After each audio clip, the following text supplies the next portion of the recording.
5, 4, 2, 1. Richard Dawkins, The Selfish Gen, Metal Gear Solid: The Unofficial Truth. The Story of Metal Gear Solid. Chapter 25, Les Enfants Terribles. Previous.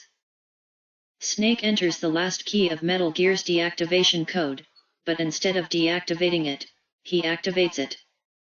It has been used by Liquid to power up the nuke. Liquid has been posing as Miller, who was actually killed a few days earlier. At the same time, Liquid tells Snake that he has also been used by the Pentagon, as a vector for the FOXD virus that killed Decoy Octopus, disguised as DARPA chief, and Kenneth Baker. Although the virus seems to have been modified by Naomi Hunter, arrested for treason. Snake engages the bipedal tank by weakening its radar.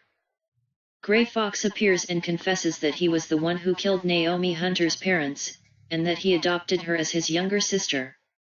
In a heroic sacrifice, the cyborg ninja confronts Metal Gear, destroying the radar for good and forcing Liquid to leave the cockpit open. The battle continues.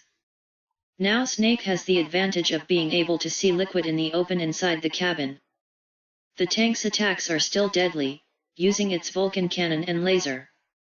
Snake uses flash grenades to blind Liquid, and uses his opportunity to launch Stinger missiles.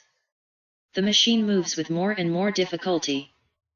Liquid, Snake, I'm going to make mincemeat out of you. With one last stinger, Metal Gear Rex begins to collapse, ending up motionless leaning against one of the walls. One last explosion knocks Snake several feet away, knocking him unconscious. The next thing he remembers is the image of Liquid approaching and dragging him to the Metal Gear. When Snake wakes up, sitting on the ground and tied up, Liquid is standing in front of him. Both are located in the head of the Rex. Liquid, sleeping late as usual, Snake? Snake, Liquid, are you still alive? Liquid, I won't die. As long as you're still alive. Snake, too bad. It seems that your great revolution has failed. Liquid, just because you destroyed Metal Gear doesn't mean I give up the fight. Snake, fight? What do you really want? Liquid, a world that honors warriors like us as before. As it should be. Snake, that was Big Boss's dream. Liquid, it was his dying wish. When I was young, during the Cold War, the world needed men like us. So they valued us. And they wanted us. But things have changed. With all those hypocrites running the world today, war isn't what it used to be. We lose our place in a world that no longer needs us. A world that despises our existence.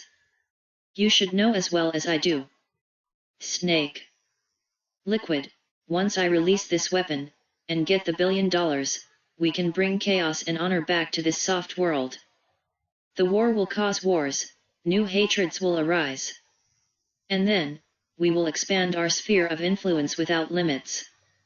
Snake, but as long as humanity thrives, there will always be wars. Liquid, the problem is balance. Father knew what kind of balance was best. Snake, is that the only reason? Liquid, isn't that reason enough? For warriors like us. Snake, I don't want this kind of world. Liquid, ha. You lie. Why are you here if not? Why do you keep following orders while your superiors betray you? Why have you come here? Snake. Liquid, I'll tell you then, you enjoy killing, that's why. Snake, what? Liquid, do you deny it? Haven't you already killed most of my comrades? Snake, that was. Liquid, I saw your face while you were doing it.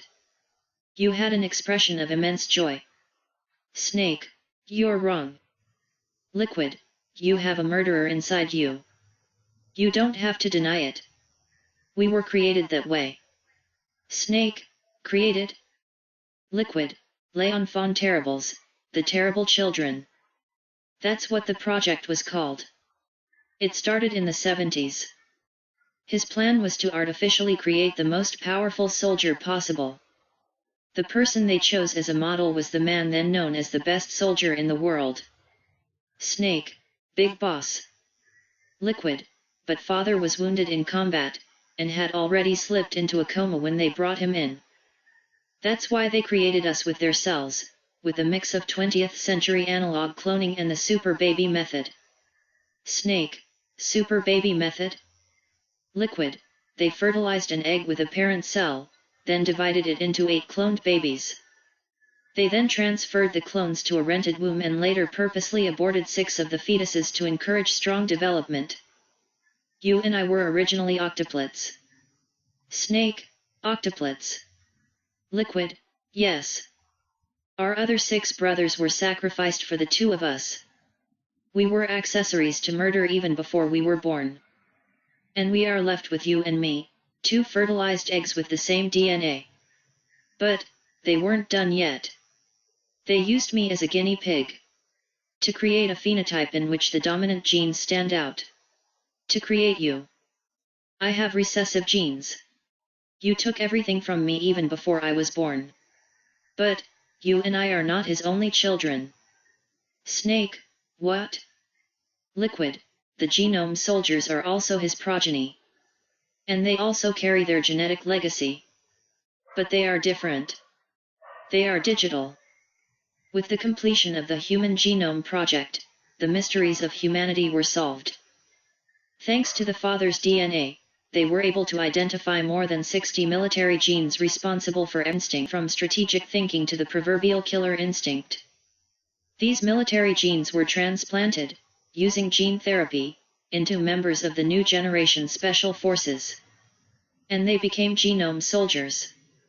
That's right, the genome soldiers you've been killing left and right are our brothers, with the same genes as us. Snake, the genome soldiers? Liquid, exactly. They are our brothers, artificially created by aligning nucleotides to mimic father's genes.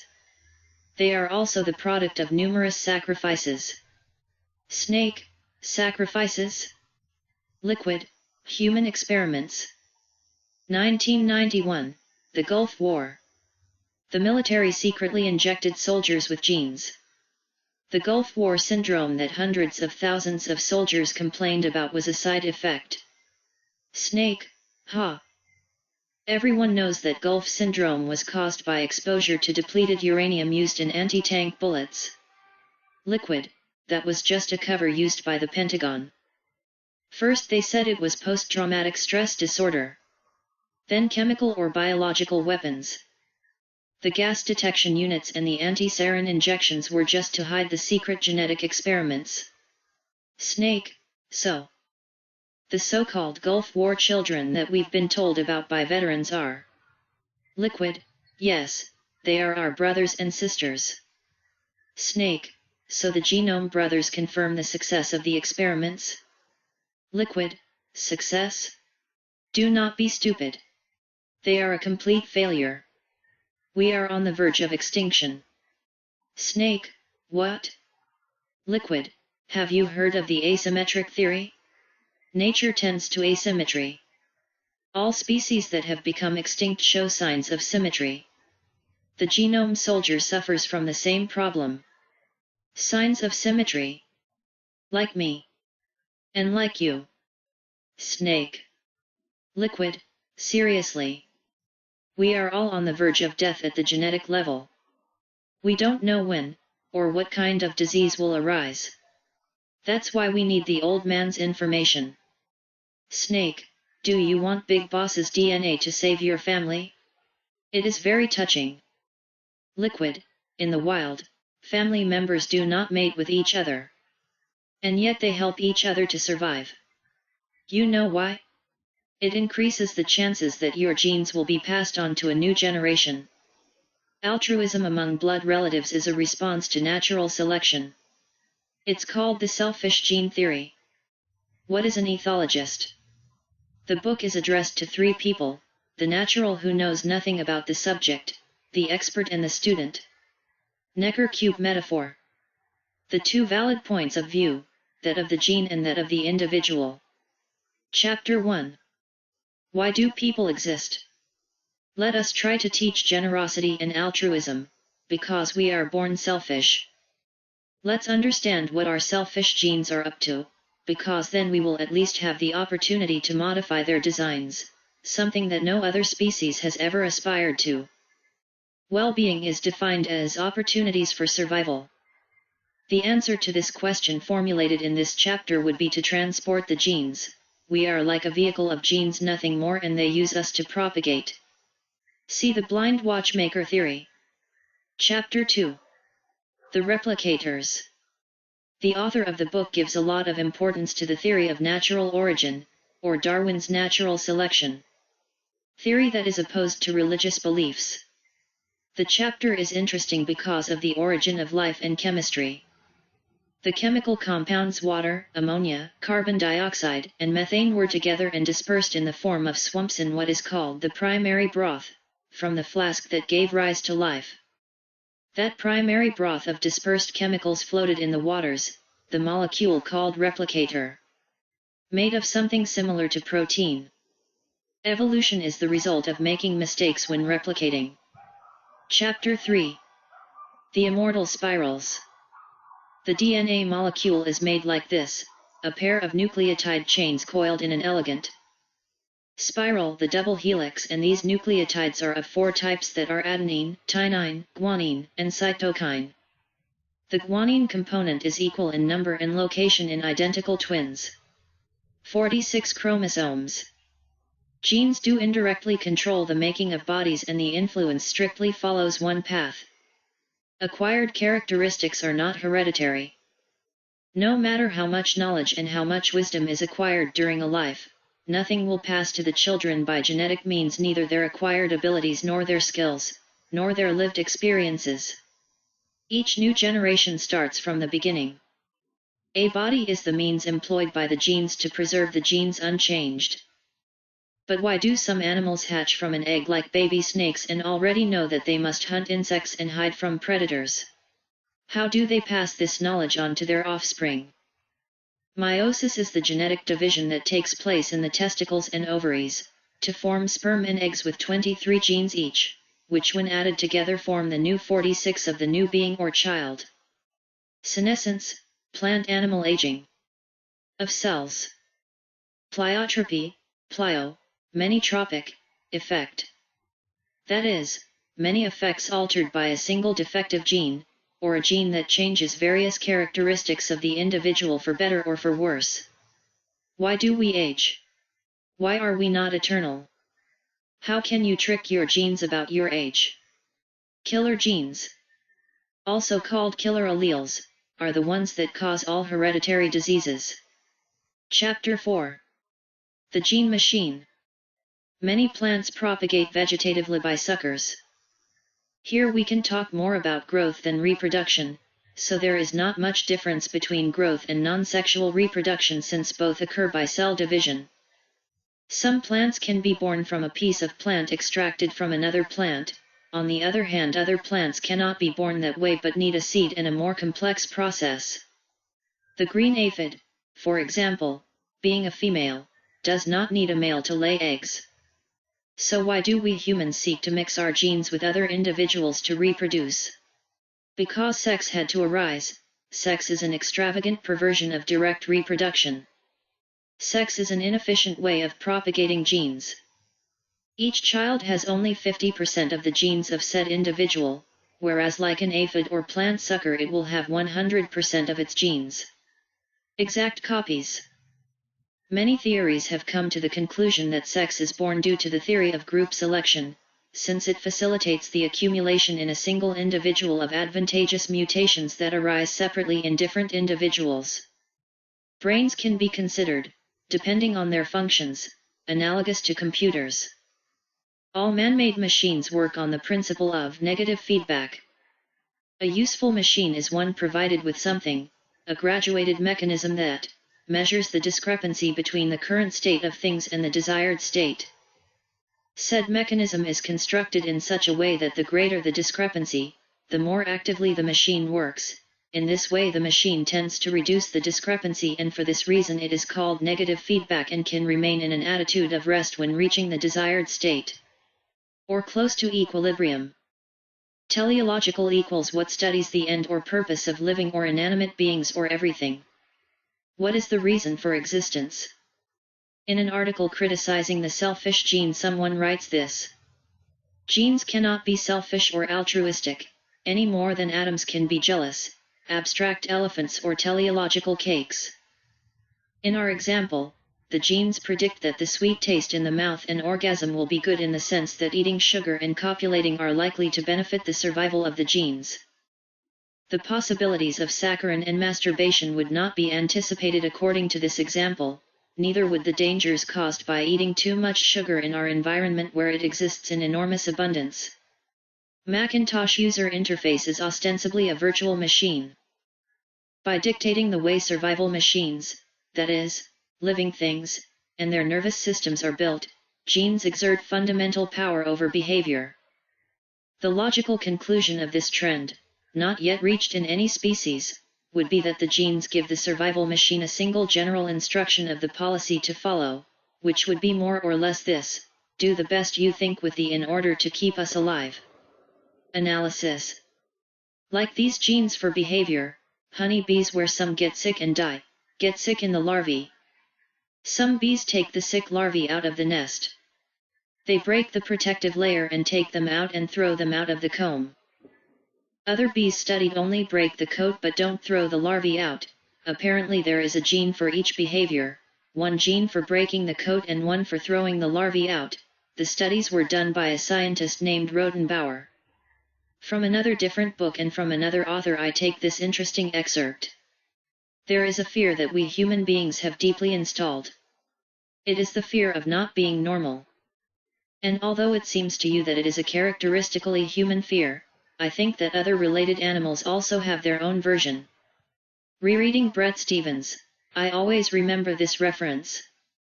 Chimpanzees, with their rudimentary communication system, alert each other when they detect danger in their territories. The interesting thing is that, sometimes, the rest of the chimpanzees react by killing the one who raises the alarm. Does the expression "kill the messenger" ring a bell? Well, it's not just human. This is socially suicidal behavior. Genes are masters of programming, and they program for their lives. They are judged according to success of their programs to face all the risks that life throws at their survival machines, and the judge is the implacable judge of the court of survival. About communication. Can animals tell lies to their peers to gain benefit from such a situation?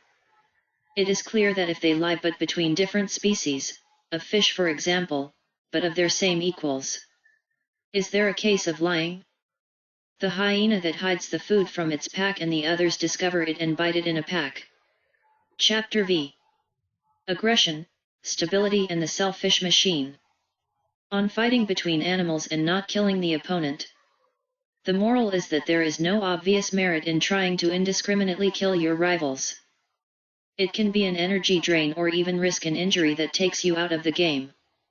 ESS evolutionarily stable strategy equals. Another way to express it would be to say that the best strategy for an individual to follow depends on what the majority of the population is doing. It can be considered one of the best advances since Darwin's evolutionary theory. In other words, act based on what others do, follow their examples, replicate their behavior and actions. A good gene is one that is capable of building efficient survival machines, good bodies. Chapter 6, Gene and Kinship.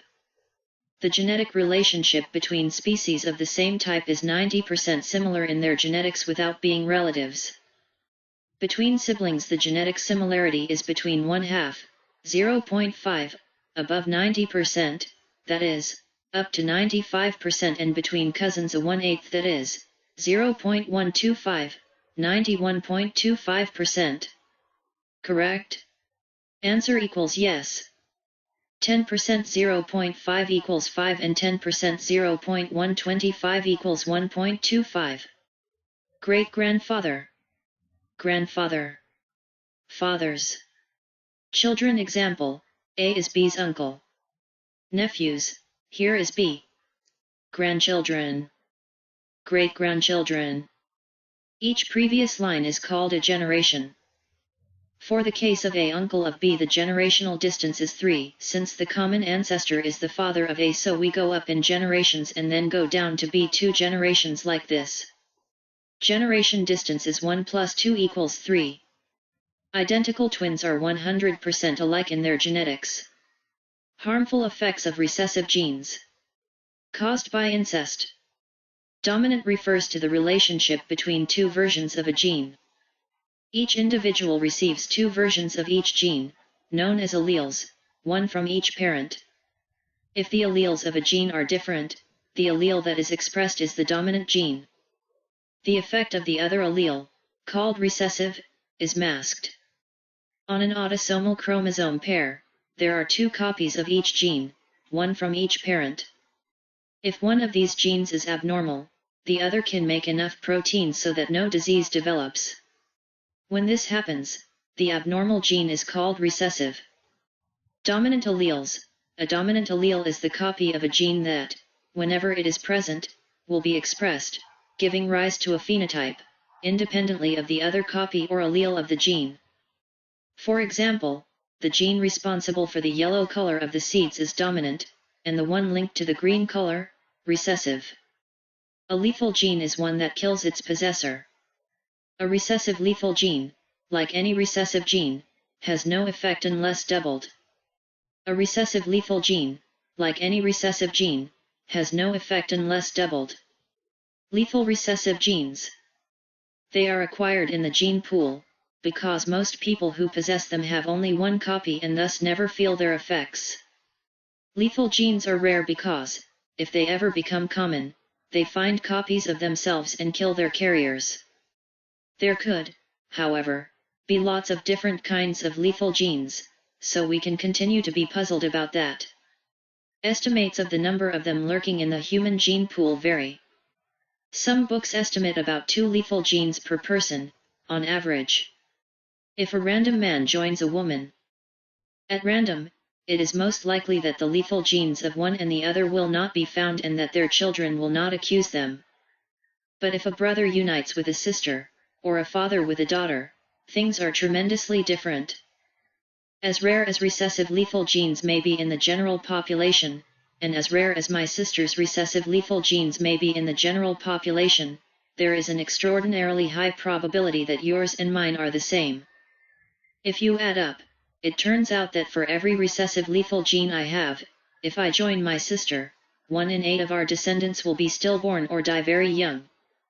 They tend to genetic symmetry. Chapter 7. Family Planning. Since we humans have no wish to return to the old selfish ways of allowing children in very large families to starve to death, we have abolished the family as a unit of economic self-sufficiency and replaced it with the state. But the privilege of guaranteed help to children should not be abused. All this with regard to the quantitative considerations of family size. We now come to conflicts of interest within families. Will it always pay off for the mother to treat all her children equally, or might she have favorites? Should the family function as a single cooperative whole, or should we assume selfishness and deceit even within the family? Will all members of a family work to achieve the optimum, or will they disagree about what is said optimal degree? Chapter 8. The Battle of the Generations. Maternal investment is defined as any investment made by the mother in an individual offspring that increases that offspring's chances of survival, and thus of its reproductive success, at the expense of the mother's ability to bestow it on another of their children. So far, both in this chapter and in the previous one, we have considered everything from the perspective of the parents, especially the mother.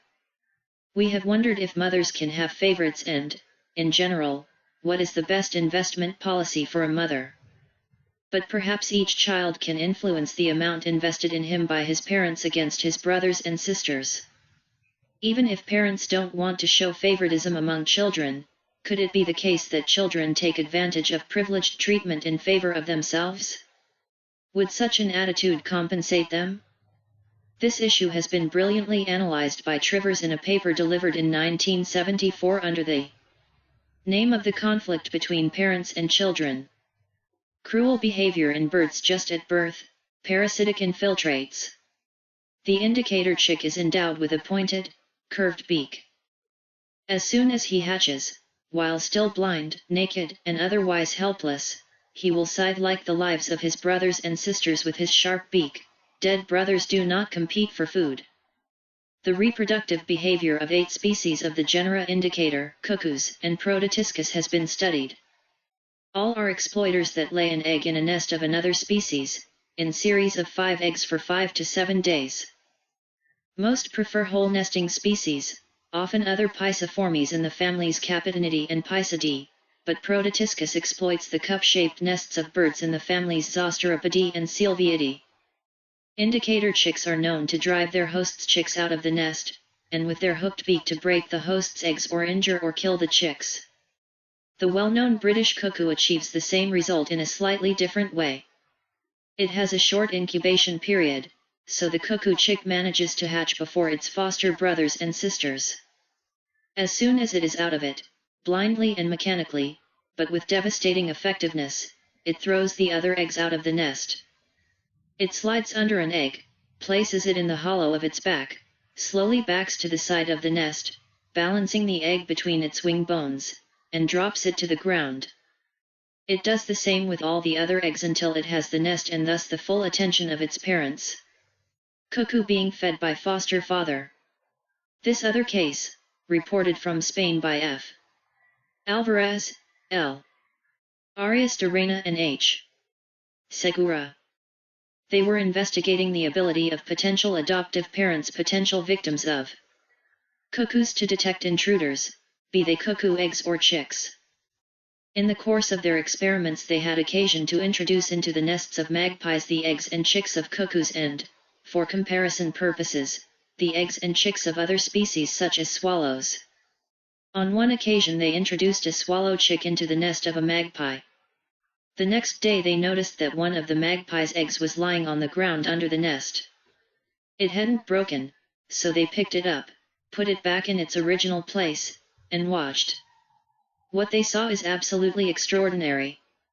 The swallow chick, behaving exactly as if it were a cuckoo chick, flung the egg out of the nest. They put the egg back in its place and the exact same thing happened. The chick of the swallow employed the cuckoo's method of balancing the egg on its back between its wings and backing up to the edge of the nest, to drop the egg to the ground. Why is the hatchling the one that throws the egg from the nest and not the adoptive parents? Hatchlings with their siblings in eggs or infiltrated hatchlings. If there is a human moral that we can extract, it is that we must teach our children the altruism, since we cannot expect it to be part of their biological nature. Chapter 9. The Battle of the Sexes. If there is a conflict of interest between parents and children, who share 50% of the respective genes, how much more serious will the conflict between the couple, whose members are not related to each other, have to be? To take an extreme example, in a study carried out on elephant seals, 4% of the males were the protagonists of 88% of the observed copulations. In this case, as in many others, there is a large surplus of celibate males, who probably never had a chance to mate in their entire lives and eat the food reserves of a population with the same appetite as other adults. From the point of view of the good of the species, this is a horrible waste. The extra males could be considered as social parasites. This is yet another example of the difficulties facing group selection theory. The selfish gene theory, on the other hand, has no difficulty in explaining the fact that the number of males and females tend to be equal, even though the males actually participating in reproduction make up only a small fraction of the total number. The explanation was first given by R. A. Fisher. Therefore, at least in the early stages of the child's development, it is likely that it will be the father who abandons the mother rather than provoking the reverse. Similarly, females can be expected to invest more in offspring than males, not only early but throughout development. This is how in mammals, for example, the female is the one who incubates the fetus in her own body. She is the one who makes the milk to breastfeed it when it is born and the one who bears the burden of raising and protecting it. The female sex is exploited, and the fundamental evolutionary basis for such exploitation lies in the fact that ova are larger than sperm. In many species, of course, the father works hard and faithfully to care for the young. But even so, we can expect that there will usually be some evolutionary pressure on males to invest a little less in each child and to try to have more children by different sexual partners. By this I mean that there will be a tendency in the genes to indicate, body, if you're a male, leave your mate a little before my rival allele asks you and find another female, in order to succeed in the gene pool. For example, in the birds of paradise, the female receives no help at all from the male and raises her young alone. Other species, such as gulls and penguins, form monogamous pairs of exemplary fidelity, with both parents cooperating in the work of rearing their offspring. Trivers has considered possible courses of action for a mother who has been abandoned by her partner. The best thing would be for her to try to trick another male into adopting her child, leading him to think it was his. This would not be too difficult if it is still a fetus, if it has not yet been born. Of course, the child carries half of its genes and none at all from the gullible foster parent.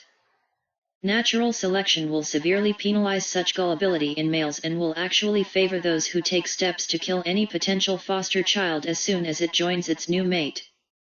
This is probably the explanation for the so-called Bruce effect. The male mouse secretes a chemical that, when smelled by a pregnant female, can cause her to miscarry. It only aborts if the scent is different from that of its former mate. In this way, the male mouse destroys his potential adoptive children and leaves his new mate receptive to his own sexual demands. In passing, I will mention that Ardrey considers the Bruce effect to be a population control mechanism. A similar example is offered by male lions, which, when they first join a pride, sometimes kill the cubs that are in it, presumably because they are not their own children. Could females force males to invest heavily in their offspring before they are allowed to copulate, so that it no longer pays the male to abandon the female after copulation? The idea is suggestive. A male who waits for an elusive female to finally mate with him is paying a cost. He is giving up the opportunity to mate with other females and is spending a lot of time and energy courting her. When he is finally allowed to copulate with this particular female, he will inevitably find himself engaged with her. He will have little temptation to leave her, if he knows that any female he chooses in the future will procrastinate, just like the previous one, before consenting. If the wooers increase their numbers so successfully that they dominate the male portion of the population, the easy females will find themselves in dire straits. Any elusive female will have a strong advantage over them. If an elusive female meets a flirtatious male, nothing will come of it. She insists on prolonged courtship, he refuses and walks away in search of another female. Neither party pays the cost of the waiting period. Neither earns anything, either, since no children are born. This gives a net zero result for an elusive female in a population where all males are flirtatious. A zero might not sound like much, but it's better than -5, which is the average cost for an easy female. Even if an easy female decides to abandon her young children when they are abandoned by the flirt, she will have to afford the hefty cost of an egg. So the genes for the elusive females start spreading, again, through the population. To complete the hypothetical circle, when the elusive females increase in numbers so greatly that the courtship males, who had done so well with the easy females, predominate, they begin to feel the scarcity. Female after female insists on a long and arduous courtship. The gallants flit from female to female. And the story is always the same. The net result for a wooer when all females are dodgy is 0. Now, if a single faithful male were to appear, he would be the only one with whom the elusive females would bond. His net result would be +2, better than the gallants. This is how the genes for faithful males would begin to increase, and with that we complete the circle. As in the case of the analysis of aggression, I have told the story as if there were an endless oscillation. But, in the same way as in the previous case, it can be shown that, in reality, there would be no such oscillation. The system would converge to a stable state. As in Maynard Smith's analysis, it is not necessary to assume that there are two different types of males and two different types of females. ESS could equally be achieved if each male spent 5/8 of his time being faithful and the rest of his time flirtatious, and if each female spent 5/6 of her time being dodgy and 1/6 being easy. However we imagine this strategy to be evolutionarily stable, what it means is this: any tendency for members of one or the other sex to deviate from their proper relationship will be penalized by the consequent change in the relationship of the strategies of the other sex, which, in turn, will work to the disadvantage of the original deviator. Therefore, the S will be preserved. We can conclude that it is certainly possible for a population consisting largely of elusive females and faithful males to evolve. For one thing, the biologists in the genetic constraints brigade can't escape there just wasn't the necessary genetic variation. Until recently our ancestors had this bone inside the penis and today we have managed to lose it. Why? If, for whatever reason, erection failure is an important first warning of some kind of ill health, physical or mental, one version of the theory may work. All females need is a reliable diagnostic tool. Doctors do not use an erection test at routine clinical checkups, they prefer to ask you to stick out your tongue. But it is known that erection failure is an early sign of diabetes and certain neurological diseases. Much more common is that it is the result of psychological factors, depression, anxiety, stress, work overload, loss of confidence, etc. Some monkeys use an erect penis as a threat signal. It is not implausible that, as natural selection refines its diagnostic tools, females can derive all kinds of clues about the health of males, and the robustness of their ability to cope with stress, from the tone and appearance of their penis. But a bone would get in the way. Anyone can develop a bone in the penis, you don't have to be especially healthy or strong. Therefore, the selective pressure of the females forced the males to lose the os penis, so that only the truly healthy or strong males could present a truly rigid erection, and the females formulate a clear diagnosis of health. Even within a species, there may be reasons to be picky. Incestuous mating, like hybridization, can have harmful genetic consequences, in this case because lethal and semi-lethal recessive genes come to the surface. Once again, females have more to lose than males, as their investment in any given creature tends to be higher. In species where incest taboos exist, we can expect females to be more rigid than males in their adherence to such prohibitions. Considering that it is quite possible that the active initiator of the incestuous relationship is the older one, we should expect that incestuous unions in which the male is older than the female are more common than unions in which the female is older. For example, father/daughter incest should be more common than mother/son. Brother/sister incest would occupy an intermediate place in terms of the respective age. In general, males tend to be more promiscuous than females. Since females produce a limited number of eggs at a relatively slow rate, she will derive little benefit from a large number of copulations with different males. A male, on the other hand, who can produce millions of sperm each day, will make good use of as many matings as he can get. Too much copulation may not really cost a female much, other than a little loss of time and energy, but it doesn't do her any good either. A male, for his part, may never achieve enough copulations with as many different females as possible. The term excess has no meaning for a male. Chapter X. You scratch my back, I ride on yours. A geometry for the selfish herd. In order to avoid possible confusion, I should point out that by selfish herd he meant herd of selfish individuals. For example, a shoal that wants to avoid being devoured where individuals try to occupy the center of the shoal so that they eat their companions who are outside the shoal first. Let us remember the alarm calls of birds in a flock that make noise to alert the presence of an eagle, for example. These calls truly function as alarm signals in that they have the effect of provoking immediate evasive action in the individuals who hear them. There is no indication that the caller is trying to drive the predator away from its companions. It is simply limited to informing them of the existence of the predator, warning them. However, the act of making the call appears, at first sight, to be an altruistic act, as it has the effect of drawing the predator's attention to the caller. I saw it in the monkey that was eaten by the leopard for warning the other monkeys and gazelles of its presence. Obviously, if there is a chance that the flock includes some close relatives, an alarm gene can thrive in the gene pool because it is quite possible that it will be found in the bodies of some of the saved individuals. This is so, even if the caller pays dearly for his altruism by drawing the predator's attention to himself. Some individuals have died because they gave the alarm calls, especially those whose signals are easy to locate. We are all more genetically related to our siblings than to our children. Because the genetics of the children is more different than that of a brother.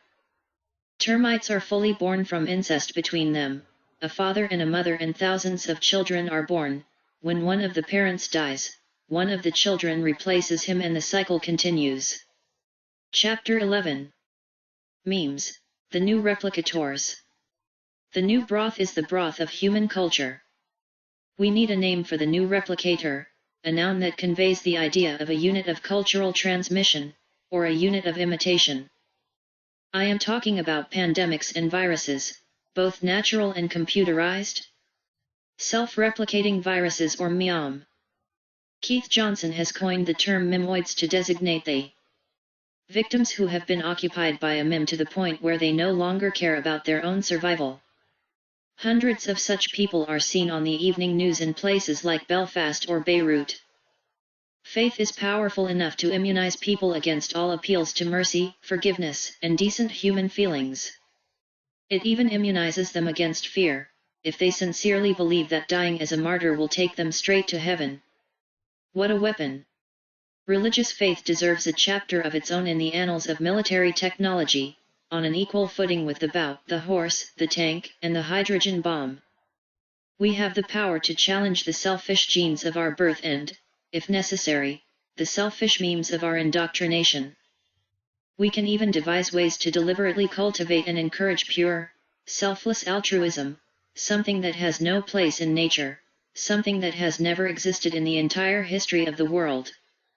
Are built as gene machines and educated as meme machines, but we have the power to rebel against our creators. We, only we on Earth, can rebel against the tyranny of selfish replicators. Chapter 12. Good guys finish first. In baseball parlance, it is said that nice guys finish last. Chapter 13. The long arm of the gene. An uneasiness perturbs the heart of the selfish gene theory.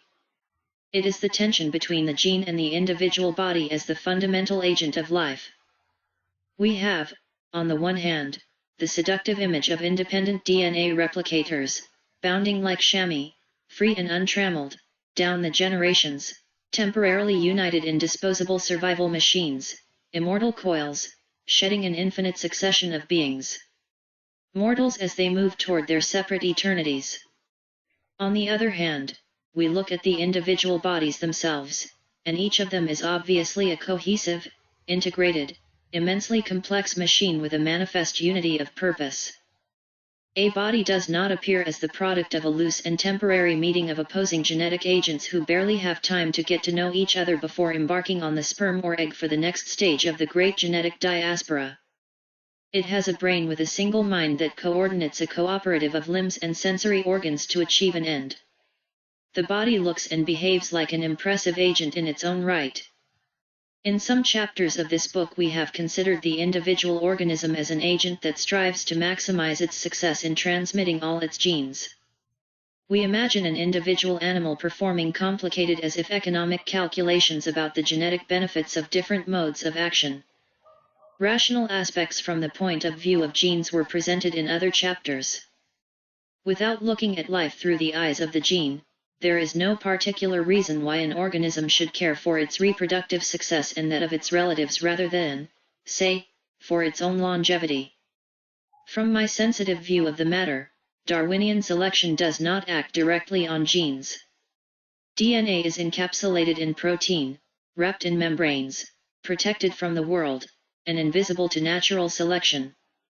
If it wanted to choose the DNA molecules directly, it would be difficult to find a criterion to follow. All genes look the same, just as all tape recordings look the same. The important differences between them emerge only in their effects.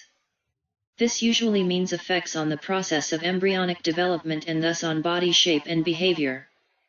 Successful genes are those that, in the environment influenced by all other genes within a protected embryo, exert beneficial effects on that embryo. Beneficial means that they can allow the embryo to develop into a successful adult, an adult that is likely to reproduce and pass on those same genes to future generations. The technical word phenotype is used to designate the physical manifestation of a gene, the effect that, compared to its alleles, it has on the body via development. The phenotypic effect of a particular gene may be, say, green eye color. In practice, most genes have more than one phenotypic effect, for example, green eyes and curly hair. Natural selection favors some genes more than others not because of their very nature, but because of their consequences, that is, because of their phenotypic effects. Darwinists have generally chosen for study those genes whose phenotypic effects benefit, or penalize, the survival and reproduction of the entire body. They have not tended to consider the benefits to the gene itself. This is, in part, the reason why the paradox does not usually make itself felt at the heart of the theory. For example, a gene may be successful in improving the running speed of a predator. His whole body, including all his genes, is more successful because he runs faster. His speed helps him survive and have children, and therefore more copies of his genes are passed on, including the one for running speed. Here the paradox conveniently disappears, because what is good for one gene is good for all. But what if one gene exerted a phenotypic effect that was good for itself but bad for the rest of the genes in the body? This is not a dream. Cases of this kind are known, for example, the intricate phenomenon called meiotic drive.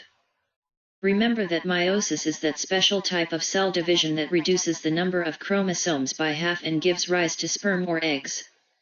Normal meiosis is a totally random lottery. Of each pair of alleles, only one of them will be the lucky one that enters a given sperm or egg cell. But the probability is the same for any of them, and if we take an average with a large number of sperm, or eggs, it will turn out that half of them contain one allele and the other half the other. Meiosis is like tossing heads or tails, although this is a physical process subject to the influence of many circumstances, the wind, the force with which the coin is tossed, etc. Meiosis is also a physical process and genes can influence it. What if a mutant gene arose that didn't affect something obvious, like hair color or curl, but meiosis itself? Suppose he modified meiosis in such a way that the mutant gene itself has a better chance of reaching the egg than its allele. There are genes of this type that disturb segregation. They present a devilish simplicity. When such a gene arises by mutation, it spreads inexorably through the population at the expense of its allele. This is what is known as the meiotic drive. It will happen even if the effects on the well-being of the body, and on the well-being of all the other genes in that body, are disastrous. Throughout this book we have warned of the possibility of individual organisms deceiving their social partners in very subtle ways. We are talking about single genes tricking other genes with which they share a body. Geneticist James Crow calls them system-beating genes. One of the best-known segregation disruptors is the so-called mouse T gene. When a mouse has two T genes, it dies in its youth or is sterile. Therefore, T is said to be lethal when homozygous. If a male mouse has only one I gene, it will be a normal and healthy individual, except in one remarkable aspect. If we examine his spermatozoa, we will see that up to 95% of them contain I genes and only 5% the normal allele. It is evident that this is a considerable deviation from the expected proportion of 50%. Whenever a T allele manages to mutate into a wild population, it spreads immediately and rapidly, like brush fire. How not, if you have a huge unfair advantage in the meiotic lottery? It spreads so rapidly that soon large numbers of individuals in the population inherit the T gene in double dose, i.e., from both parents. These individuals die or are sterile, and before long the entire population is likely to be on the verge of extinction. There is evidence that wild populations of mice have been extinct in the past as a result of T gene epidemics. Bil G4TESPL4 Endem 1C. Not all segregation disruptors have side effects as destructive as the T gene. But either way, most have at least some adverse consequence. Almost all genetic side effects are adverse, and a new mutation usually only spreads if its bad effects are offset by good ones. If both are applied to the whole body, the net effect can still be good for the body. But if the bad effects act on the body and the good ones only on the genes, from the body's point of view, the net effect is bad. Despite these deleterious side effects, if a segregation disorder arises by mutation, it will surely tend to spread through the population. Natural selection, which, after all, acts at the gene level, favors segregation disorders. Although its effects at the level of the individual organism are probably bad. Although segregation disorders exist, they are not common. We might ask why they aren't, which is another way of asking why the process of meiosis is normally clean, as scrupulously fair as tossing a coin. We will see how the answer emerges as soon as we have understood why organisms exist. Why did the old replicators get together to build heavy robots and reside in them, and why are those robots the individual bodies, you and me, so large and complex? Many biologists find it difficult even to see that there is anything questionable here. It is because it is secondary for them to pose their questions at the level of the individual organism. Some go so far as to regard DNA as a device that organisms use to reproduce themselves, much as the eye is the device used to see. Readers of this book will realize that this attitude is a profound error. The truth will crash through your head. They will also realize that the alternative attitude, the selfish gene's view of life, is itself a big problem.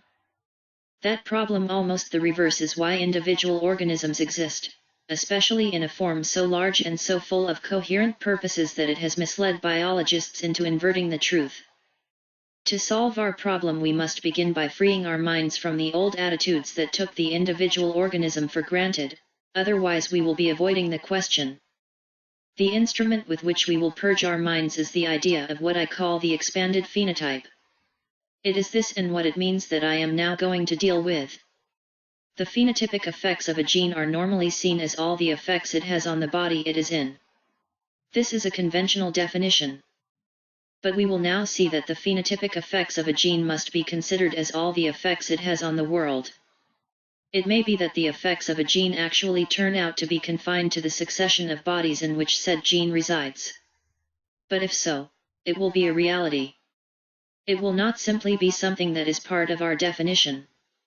Let us remind all of this that the phenotypic effects of a gene are the tools with which it catapults itself to the next generation. And I will only add that the tools can lengthen your arm beyond the individual wall of the body. What does it mean in practice to speak of a gene that has a phenotypic effect extended to the world outside the body where it resides? Examples of artifacts such as beaver dams, bird nests, and caddisflies capsules come to mind. The caddisflies, or caddisflies, are small brown insects that go unnoticed, as they fly clumsily over the rivers. This happens when they are adults. But before emerging to the adult phase, they spend a fairly long period as larvae that walk along the bottom of the water. Said larvae are anything but inconspicuous. They are among the most remarkable creatures on the planet. Using a cement that they themselves produce, they skillfully build elongated capsules with the material they collect from the bottom of the stream. This capsule is a mobile home that they carry with them when they walk, just like a snail or a hermit crab, except that the animal makes it instead of growing or settling inside it. Some species of caddisflies use sticks as construction material, other fragments of leaves and other pieces of snail shells. But perhaps the most spectacular are those made with pebbles. The larva chooses them with great care, rejecting those that are too small or excessively large for the gaps that remain, even turning them until they fit. It is often said, as if it served as a justification for the use of this double standard, that spiders with their webs and caddisflies achieve these architectural works by instinct. But so what? In a way that makes it even more impressive. One reason the idea may seem bizarre in the case of pebbles is that they are not living material. Furthermore, the influence of genes on the properties of the pebbles seems especially indirect. A geneticist would say that where genes directly influences the nervous system, which mediates pebble choice behavior, not pebbles. But I invite these geneticists to examine carefully what it means to speak of genes exerting an influence on a nervous system. All genes, in fact, directly influence protein synthesis. The influence of a gene on a nervous system, or, for that matter, on the color of the eyes or the roughness of the pea, is always indirect. The gene determines a sequence of proteins that influences X, that influences Y, that influences Z, which in turn, eventually, will influence the roughness of the seed or the cellular connections of the nervous system. The capsule of caddisflies is only the extension of such a sequence. The hardness of the pebbles is a widespread phenotypic effect of the insect's genes. If it is perfectly legitimate to say that a gene affects the roughness of a pea or the nervous system of an animal, as all geneticists believe, it is equally legitimate to say that a gene affects the hardness of pebbles in the plant. Capsule of a caddisfly larva. An amazing idea, isn't it? But the reasoning is impeccable. Now here is a case that provokes more Freudian anxiety than Peter Pan's beetles: parasitic castration. A creature called Sacculina parasitizes crabs. It is related to barnacles and has the appearance of a parasitic plant. It develops an elaborate root system that penetrates the unfortunate crab's tissues, sucking nutrients from its body. It is probably no accident that among the first organs it attacks are the testicles or the ovaries, thus saving for later the organs that the crab actually needs to survive, not to reproduce. The parasite thus castrates the host. Like a fattening ox, the castrated crab withdraws energy and resources from reproduction and devotes them to its own body, a bountiful harvest for the parasite at the expense of the host's reproduction.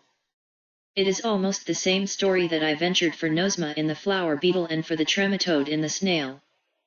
In all three cases, if we admit that the changes in the host are Darwinian adaptations for the benefit of the parasite, they must be considered as extended phenotypic effects of the parasite's genes. Genes thus extend outside their own body to influence the phenotypes of other bodies. Consider a rogue piece of human DNA, capable of breaking away from its own chromosome, floating freely in the cell, perhaps multiplying into several copies, and then attaching itself to another chromosome. What alternative unorthodox routes to the future could a rogue replicator of this nature exploit? We constantly shed cells from our skin. Much of the dust in our houses is made up of these detached cells. That is why we can be breathing cells of another person at all times. If you slide a finger down the inside of your mouth, you'll drag in hundreds of living cells. The kisses and caresses of lovers transfer a multitude of cells in both directions. A piece of rogue DNA would write on any one of them. If genes can discover a crack in an unorthodox pathway through another body, alongside, or instead of, the orthodox sperm-egg pathway, we can expect natural selection to favor their opportunism and improve it. As for the precise methods they use, there is no reason to suppose that they were any different than the machinations of viruses, all too predictable for a selfish gene/extended phenotype theorist. When we have a cold or flu, we tend to think that the symptoms are secondary products of the activity of viruses. But in some cases it seems more likely that they were deliberately caused by the virus to help itself travel from one host to another. Not content with being expelled into the atmosphere in the course of respiration, the virus makes us sneeze in order to be expelled explosively. The rabies virus is transmitted through saliva when one animal bites another. In dogs, one of the symptoms of the disease is that a normally calm and friendly animal becomes ferocious and biting, foaming at the mouth. Also, instead of staying within a mile radius of his home like normal dogs, he becomes a tireless wanderer, spreading the virus far away. It has even been suggested that the well-known hydrophobic symptom stimulates the dog to expel the moist foam from its mouth, and with it the virus. I am not aware of any direct evidence that sexually transmitted diseases increase the libido of those who suffer from them, though I suppose it would be worth looking into. A cold virus gene and a detached human chromosomal gene mutually agree to want the host to sneeze. An orthodox chromosomal gene and a venereal transmitted virus agree in wishing that the host copulates. Snake, well, to tell you the truth, I think I caught a cold. Naomi, but don't worry, this seems to be just a rhinovirus. The caddisflea larvae live inside their capsules and the parasites we have seen so far live inside their hosts. Genes, then, are physically close to their extended phenotypic effects, as they are generally to their conventional phenotypes. But genes can act at a distance, extended phenotypes can extend over a long distance. One of the largest I can think of encompasses an entire lake. Like a spider's web or the capsule of a caddisflea, a beaver's dam is one of the true wonders of the world. It's not entirely clear what its Darwinian purpose is, but there certainly must be one for the beavers to spend so much time and energy building it. The created lake probably serves to protect the house from predators. It also provides a navigable channel suitable for traveling and transporting logs. Beavers use floating for the same reason that Canadian logging companies use rivers and 18th century coal merchants used canals. Parasites do not need to live inside hosts either, their genes can be expressed in hosts and at a distance. The cuckoo chick does not live inside robins or other birds, it does not suck their blood or devour their tissues, but we have no objection to classifying it as a parasite. The adaptations of the cuckoo to manipulate the behavior of the adoptive parents can be considered an extended phenotypic action at a distance on the part of the cuckoo's genes. It's easy to feel sympathy for foster parents, tricked into hatching the cuckoo's eggs. Human egg collectors have also been misled by the close resemblance of cuckoo eggs to those of the parasitized species. Different races of female cuckoos specialize on different host species. What is difficult to understand is the behavior that, later in the season, the adoptive parents show towards the young cuckoos, almost completely covered by feathers. These are much larger than their parents, sometimes even grotesquely. I am looking at a photograph of an adult dunnock, so small compared to his monstrous foster son that he has to climb on his back to feed him. Here we feel less sympathy for the guest. We marvel at their stupidity, at their credulity. Any fool would be able to see that there is something wrong with a son like this. I believe that cuckoo chicks must do more than simply dupe their hosts, more than pretend to be something they are not. They appear to act on the host's nervous system like a habit-forming drug. It is not that difficult to understand, even for those who have no experience with these drugs. A man can become aroused, and even get an erection, from a printed photograph of a female body. You have not been duped into believing that the printed model is actually a woman. He knows that he is only looking at ink on paper, but his nervous system responds as it would to a real woman.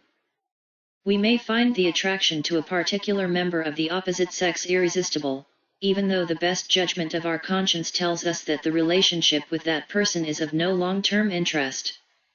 The same can happen with the irresistible attraction of certain harmful foods. Probably the Dunnocks may not be aware of its long-term interests, so it's easier to understand that your nervous system may find certain types of stimulation irresistible. The red background of the open beak of a cuckoo chick is so enticing that it is not uncommon for ornithologists to observe a bird feeding one of their own that is in a nest that is not theirs. It may be the case of a bird in flight to its nest carrying food for its chicks. Suddenly, he sees the huge red smudge from the mouth of a cuckoo chick in the nest of some other species. It diverts there and deposits in the mouth of the parasite the food that was intended for its own children. The theory of irresistibility squares perfectly with the views of ancient ornithologists. Germans, who claimed that foster parents behaved like addicts and that cuckoo nests were their vice.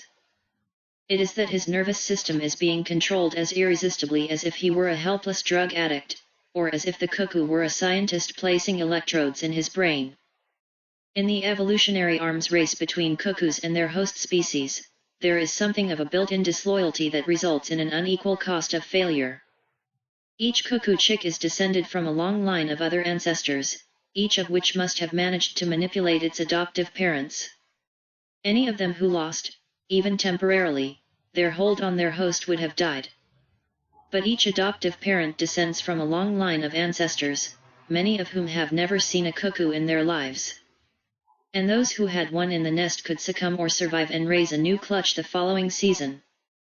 The important thing is that there is an asymmetry in the cost of failure. Genes for cuckoo enslavement failure can be easily passed from one generation of robins or dunnocks to another. Genes for failure to enslave foster parents cannot be passed down through generations of cuckoos. This is what I mean by built-in disloyalty and asymmetry in the cost of failure.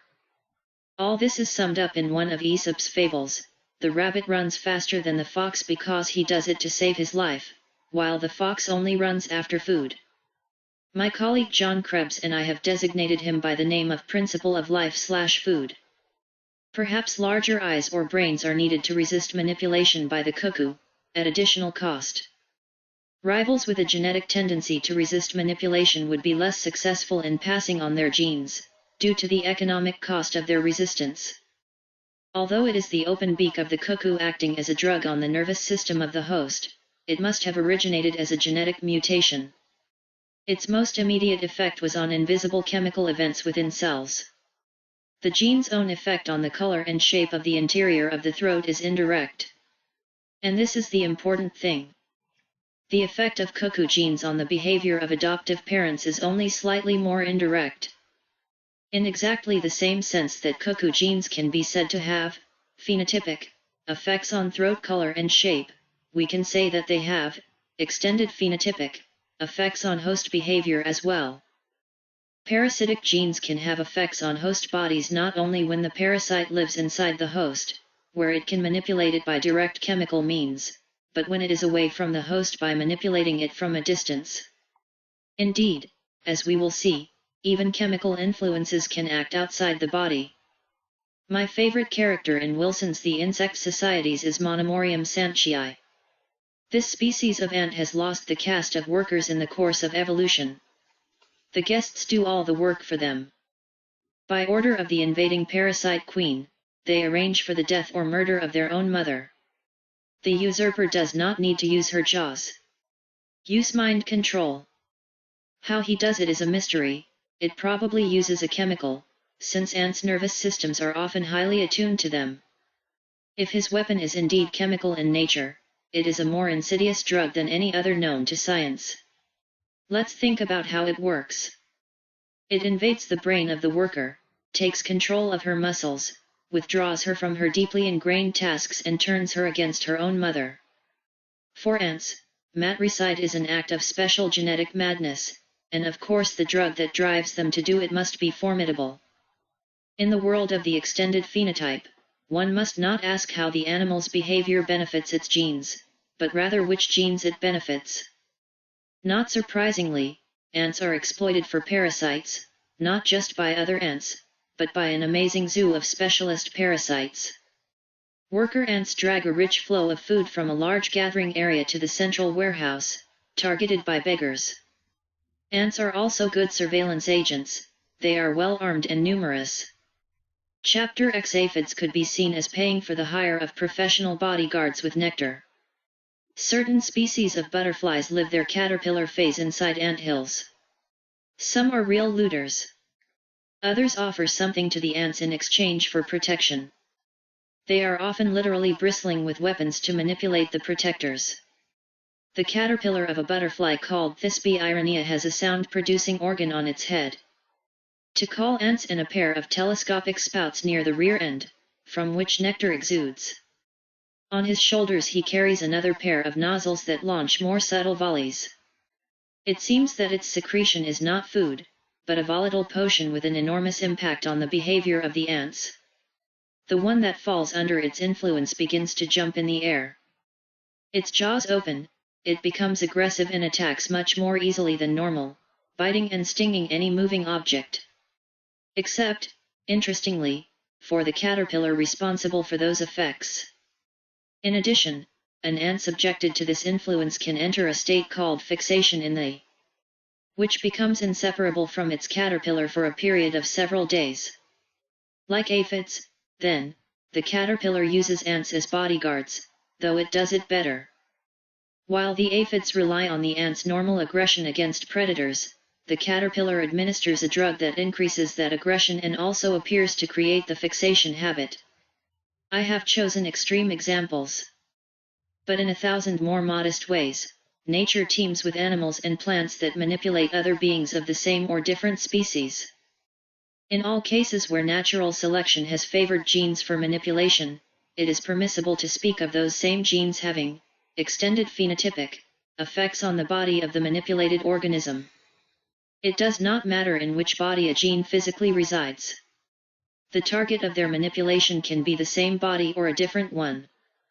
Natural selection favors those genes that manipulate the world to ensure their own propagation. This leads to what I have called the central theorem of the extended phenotype. An animal's behavior tends to maximize the survival of the genes for that behavior, whether or not those genes are in the body of the particular animal that practices it. In earlier chapters I assumed that there was no problem because individual reproduction was equivalent to gene survival.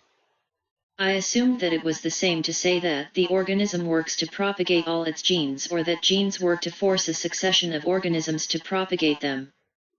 They seemed to me two equivalent ways of expressing the same thing and that the words to choose were a mere matter of taste. But somehow the tension remains.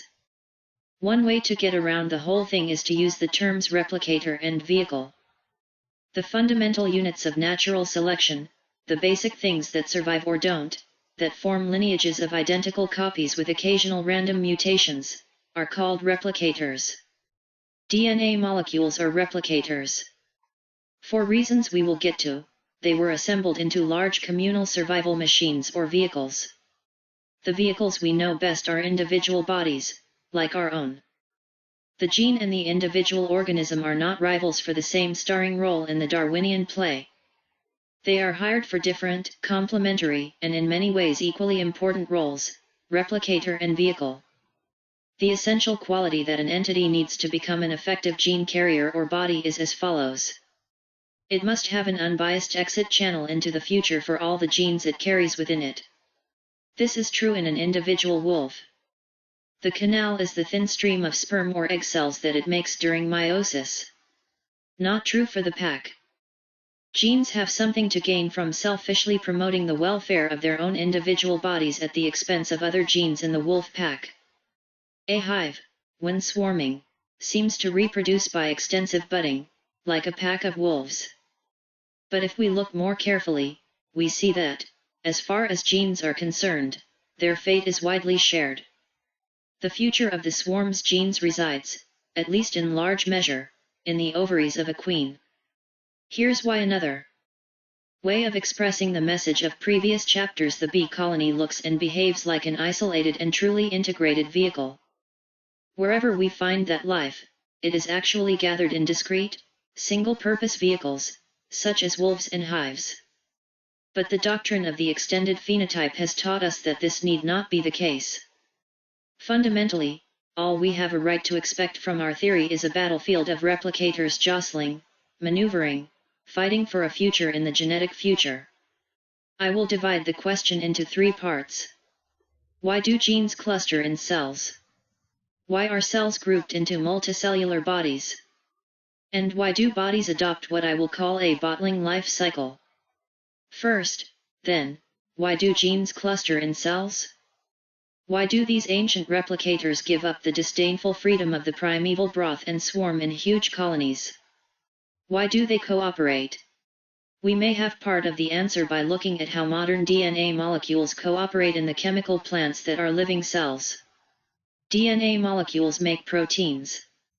These, in turn, act as enzymes, catalyzing particular chemical reactions. Often a single chemical reaction is not enough to synthesize a useful end product. In a human pharmaceutical plant, the synthesis of a useful chemical requires a production line. The initial product cannot be directly transformed into the desired final product.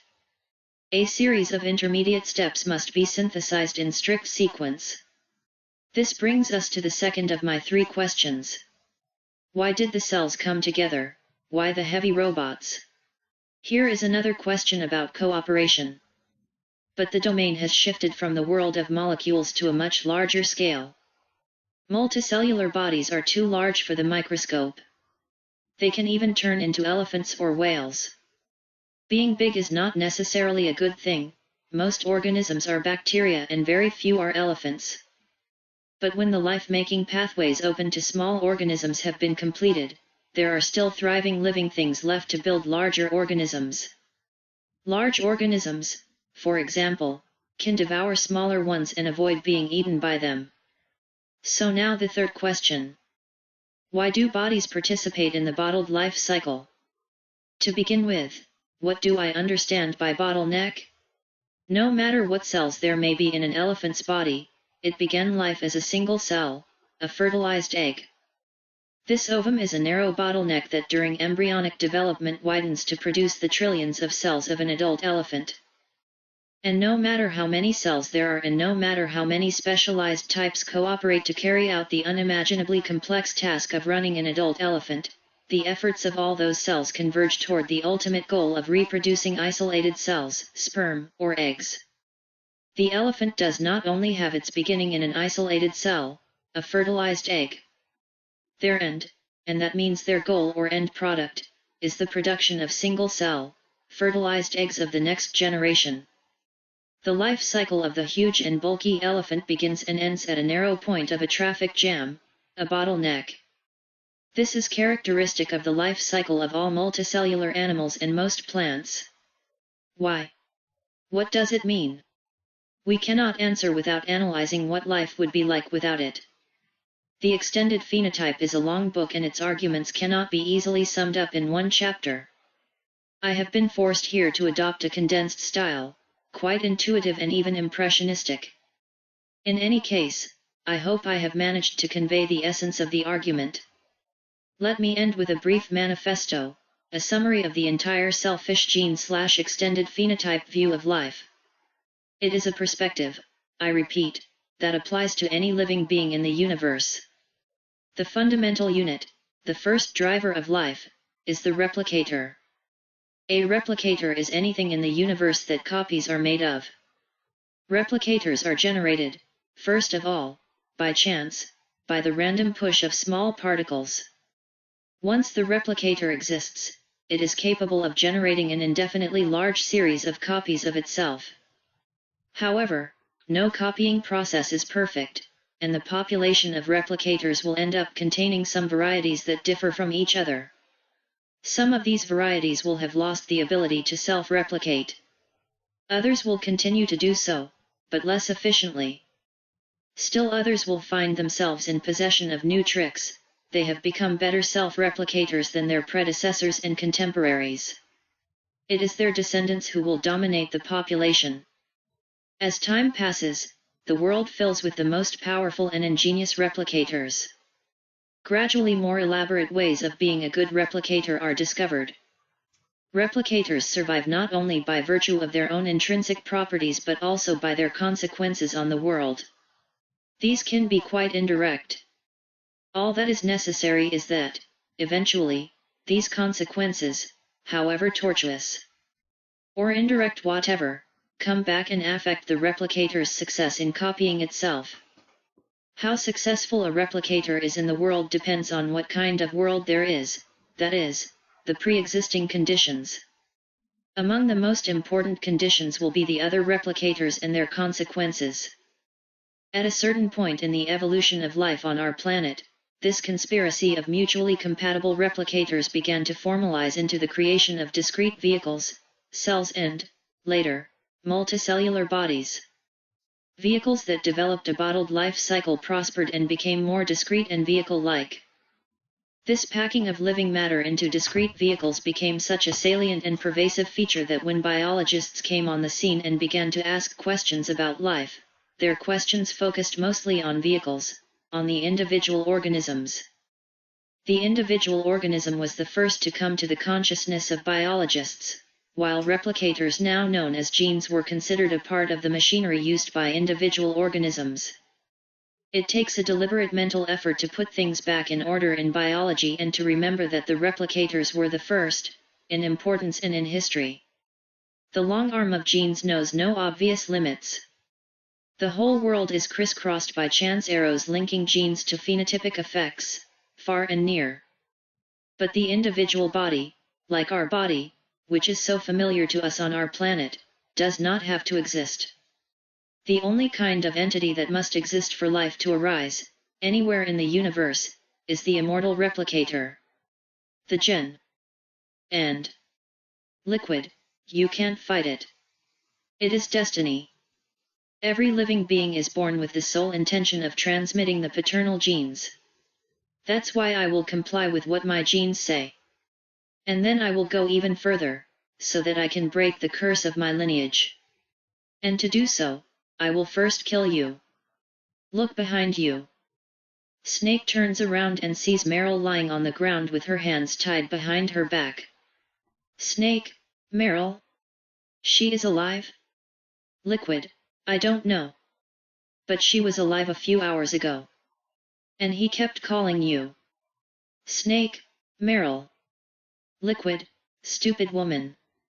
Falling in love with a man who doesn't even have a name. Snake, I have a name. Liquid, no. We have no past and no future. And if we did, they wouldn't be ours. You and I are just copies of Father. Snake, leave Meryl. Liquid, as soon as we're done with us. And we hardly have time. Snake, you mean Fox die, right? Liquid, no. It seems that now the Pentagon knows that Metal Gear has been destroyed, they have finally made a decision. They don't even need a UVDB. If you want information, why don't you ask your Colonel Campbell? Snake contacts Campbell for Kodak. Snake, Colonel. Are you listening to me? Campbell, yes. I hear you. Snake, what is the Pentagon trying to do? Colonel. Answer me. Campbell, the defense minister has taken executive control of this operation. He's headed there in a walks. Snake, what for? Campbell, to bomb the place. Snake, what? Campbell, not only that. B-2 bombers just took off from Galena Air Force Base. They carry surface-penetrating tactical nukes. Snake, what? Metal Gear has been destroyed. Tell that minister. Campbell, the defense minister found out that Naomi betrayed us and he's worried about Fox die. Now that there is no longer any danger of Metal Gear launching a nuclear attack, he is going to do whatever it takes to cover up the truth of what has really happened here. Snake, he's going to drop a nuclear bomb to eliminate all evidence and all those who know the truth. Campbell, don't worry Snake, I'll prevent the nuclear attack. Snake, how? Campbell, I may just be a wimp here, but officially I'm still in charge of this mission. If I give the order to delay the attack, I will confuse the chain of command and at least buy some time. I'll give you a chance to escape. Snake, but Colonel, if you do. Campbell, it doesn't matter, Snake. The truth is that Foxhound was already being secretly investigated. Meryl was assigned to this base just before the terrorist attack in order to manipulate me. Snake, those bastards. Campbell, I'm sorry. I was forced to cooperate in exchange for Meryl's life. You better get out of there, Snake. Snake, are you sure? That will be bad for you. Campbell, it doesn't matter. It's the least I can do for you, Snake. Snake, Colonel. Campbell, I'm going to order them to call off the bombing. After that there is no turning back. The image of the Kodak is lost and struggles are heard. Campbell, hey. What are you doing? Mei Ling connects to the Kodak. Mei-ling, Snake. Snake, Mei-ling, what's going on with the colonel? Mei-ling, I can't believe it. Snake, what happened? Mei-ling, Snake, the colonel. Voice, Roy Campbell has been relieved of duty. Defense Minister Jim Houseman speaking. Snake, get me the colonel. Jim House, the colonel has been arrested for leaking top-secret information and for the crime of high treason. Snake, that's ridiculous. Jim House, yeah, he's a ridiculous man, who really believed he was in charge of this operation. Snake, you bastard. Jim House, not the slightest bit of evidence will remain. I'm sure the president would want the same thing. Snake, the president gave the order? Jim House, the president is very busy. I have full authority here. Snake, how do you plan to explain a nuclear attack on Alaska to the media? Jim House, don't worry. We have prepared a convincing story. We will say that the terrorists exploded a nuclear device. Snake, very smart. It will kill everyone. To the scientists, the Genome Army, everyone. Jim House, Donald, the DARPA chief, he's already dead. Snake, so you didn't really intend to kill the DARPA chief? Jim House, he was my friend. Snake, and you don't really care what happens to anyone else, huh? Jim House, look, if you give me the optical disc, maybe I'll consider saving them. Snake, what are you talking about? Jim House, the Metal Gear test data. Donald must have brought them. Snake, I don't have them. Jim House, oh well, never mind.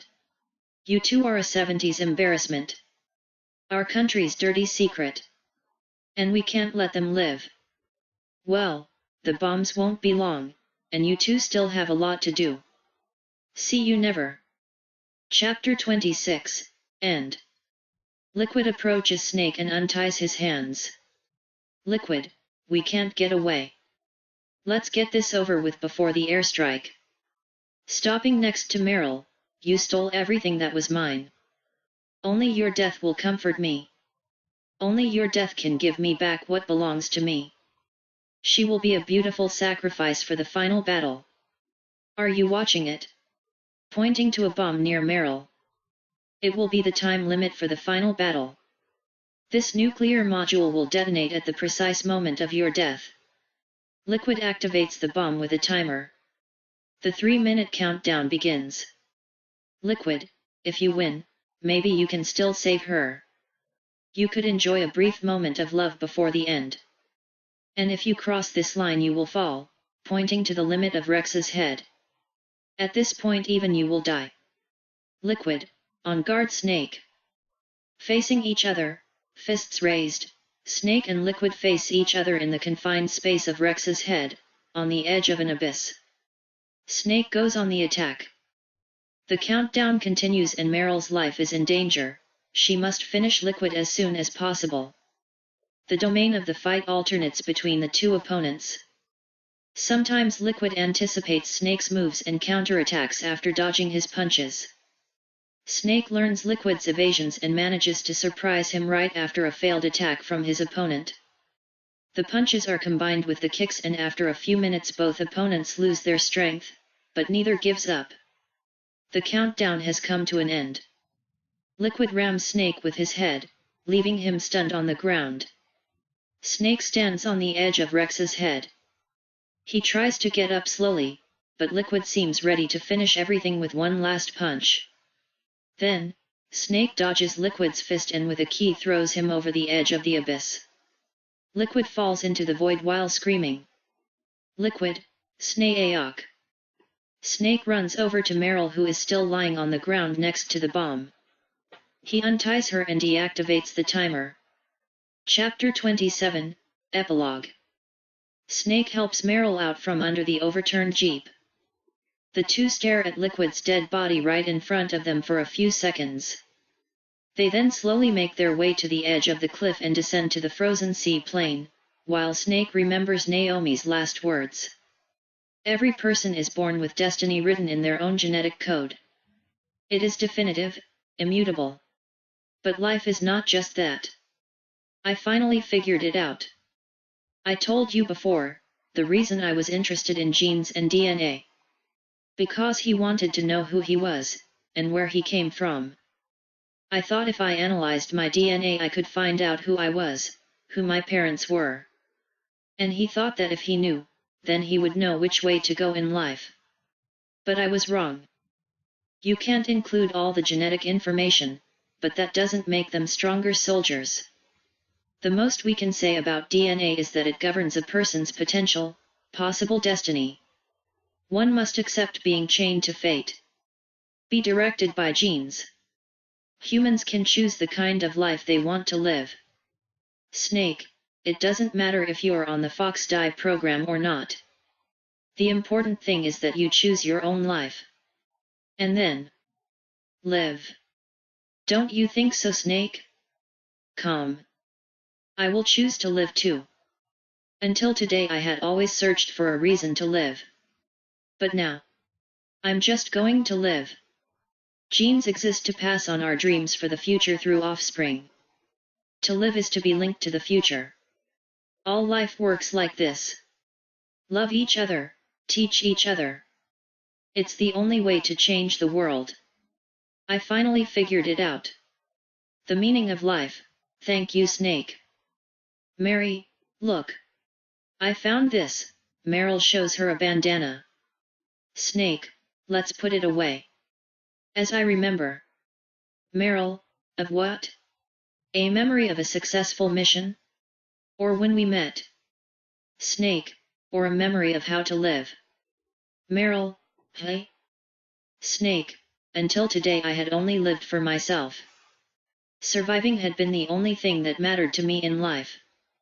Meryl, but not just you. Everyone is like that. Snake, I only felt alive when I was facing death. I don't know. Maybe it's written in my genes. Meryl, now what? What do your genes tell you now about the future? Snake, maybe it's time to live for someone else. Meryl, anyone else? Snake, yeah. Someone like you. Maybe it's the real way to live. Meryl, and where to, Snake? Snake, David. My name is David. Meryl, okay, and where, Dave? Snake, I think it's time to find a new direction. Meryl, a new direction? Snake, yes, another target. Meryl, will we find it? Snake, we'll find it. I know we will. Meryl, what is that? Snake, caribou. For the Aleutians, the caribou is a symbol of life. Spring will come soon. Meryl, ours. Snake, yes. The spring of new life to things. It's time to dream. I have lived here a long time. But Alaska never looked so pretty to me. The sky, the sea, the caribou. And above all, you.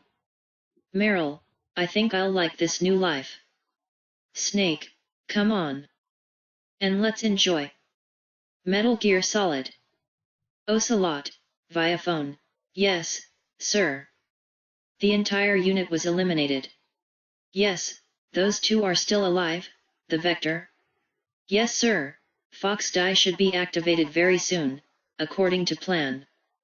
Yes, sir. I retrieved the fake data from Rex's warhead. No, sir, no one knows. Nobody knows who I really am. Yes, the DARPA chief knew my identity, but he has been eliminated. Yes, the inferior being ended up being the winner. Exactly, until the end Liquid thought that he was the inferior being. Of course, the other also thinks so. Yes, sir, I agree.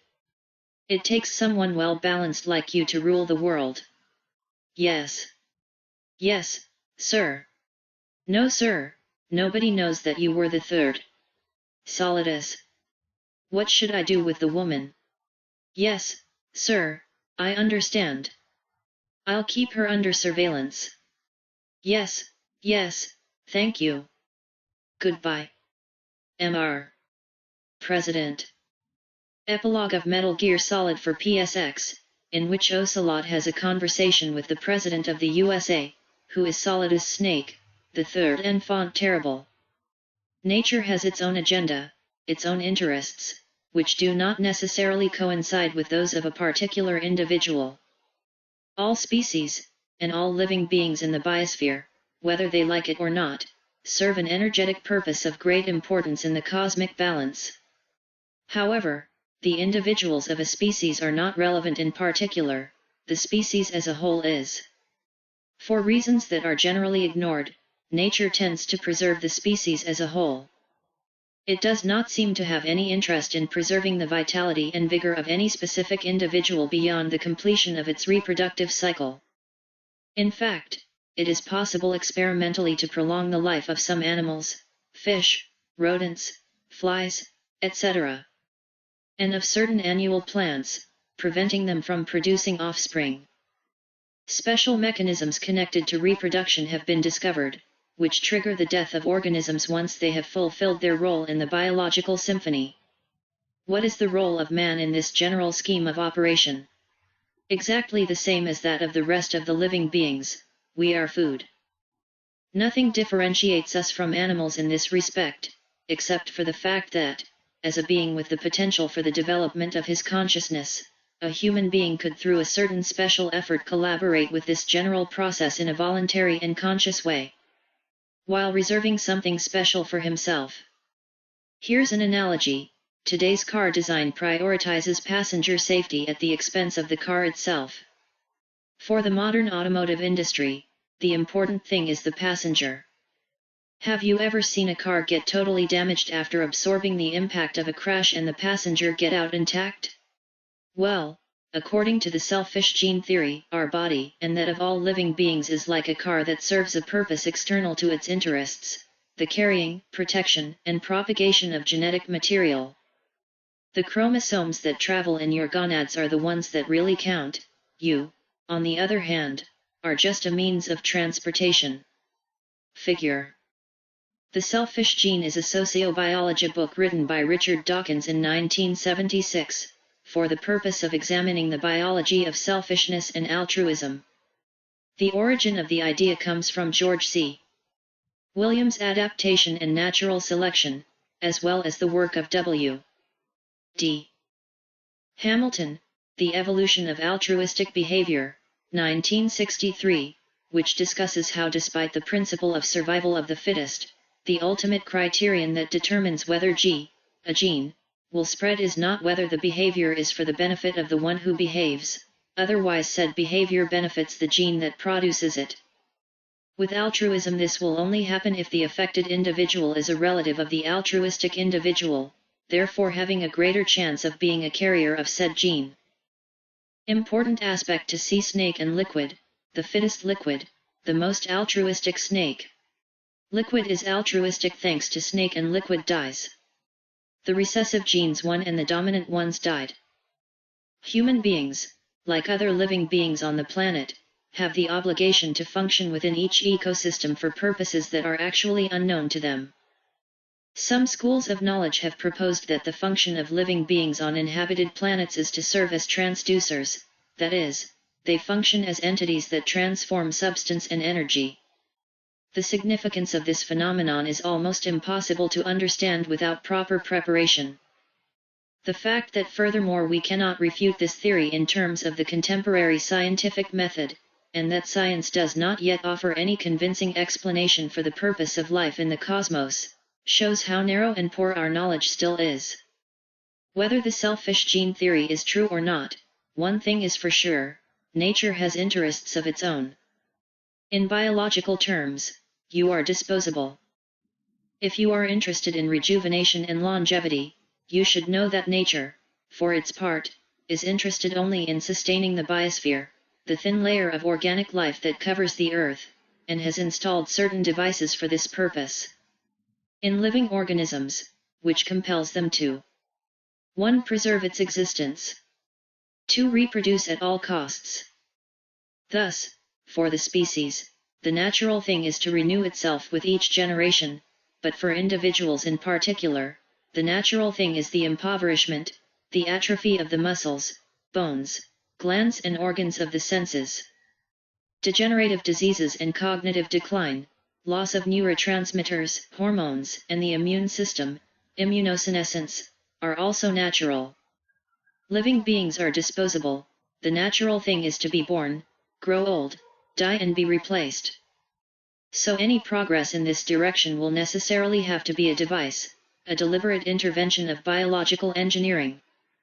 There is no possibility of spontaneously avoiding the decline and deterioration of any process or way of life. In accordance with the laws that govern the processes in this plane, to circumvent nature, an adequate and special intervention is necessary. There is nothing natural, moreover, in any of the essentially human techniques such as agriculture, herding, transportation, house building, the use of fire, steam, electricity, or refrigeration. No animal created writing, nor did it develop forms of art, philosophy, medicine, or commerce. Nothing we humans do is natural, unless we consider intelligent environmental modification and other species-specific behaviors to be truly our natural way of being. There is, for example, abundant evidence that taking megadoses of certain essential nutrients, in the pharmacological range, not food, allows regeneration and rejuvenation thanks to the activation of sirtuins, a class of proteins responsible for maintaining cellular health. By megadoses I mean amounts of a micronutrient that exceed the RDA, recommended daily intake, by 1 or 2 orders of magnitude. As we have explained, the RDA is the minimum essential amount of a vitamin in order not to die, but it does not mean that it is the optimal amount of that nutrient. When in doubt about the legitimacy of employing pharmacological techniques, remember that the entropy and disorganization of your cells increases with each breath you take.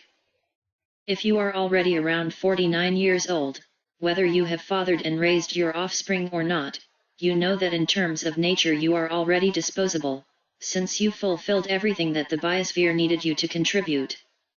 The point we want to illustrate here, dear reader, is that the bioregeneration of the human organism requires active intervention.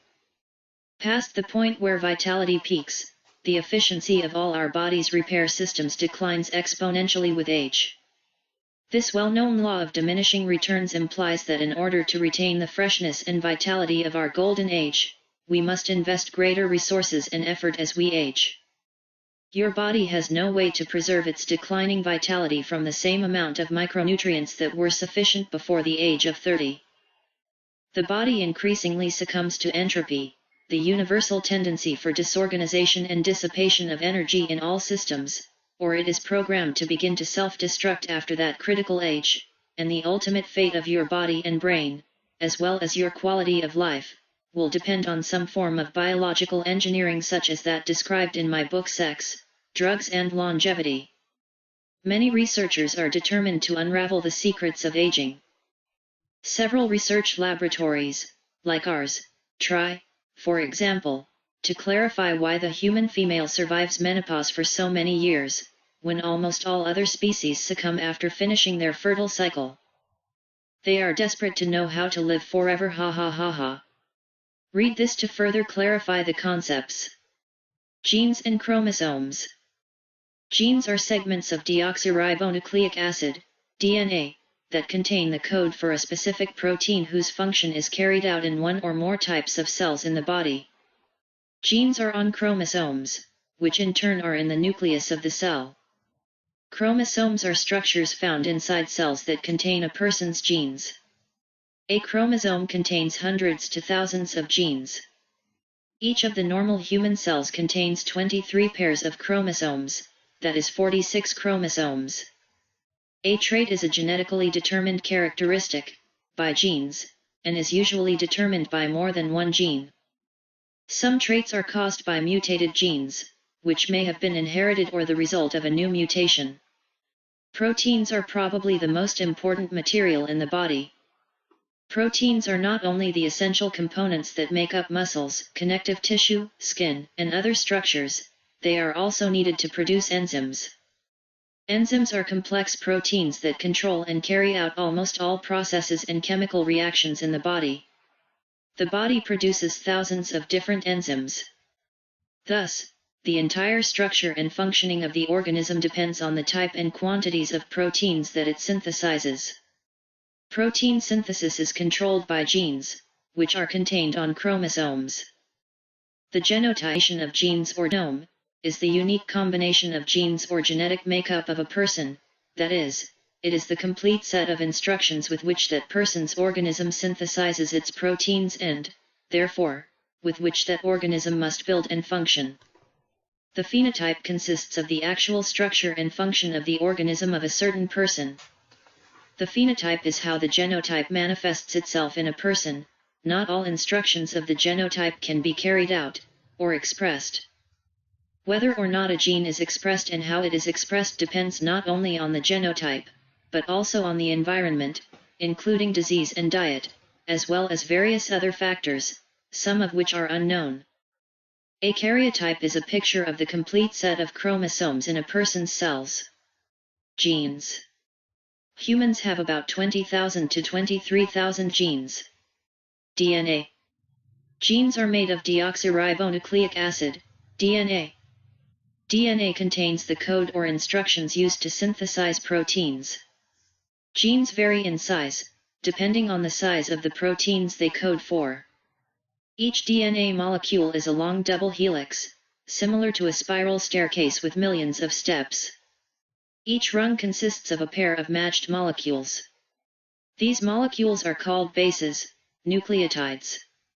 In each rung, the adenine base, A, is paired with the thymine base, T, or the guanine base, G, is paired with the cytosine base, C.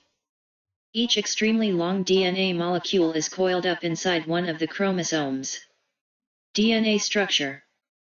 DNA, deoxyribonucleic acid, is the genetic material of the cell, found in the chromosomes, which in turn are contained in the cell nucleus and mitochondria.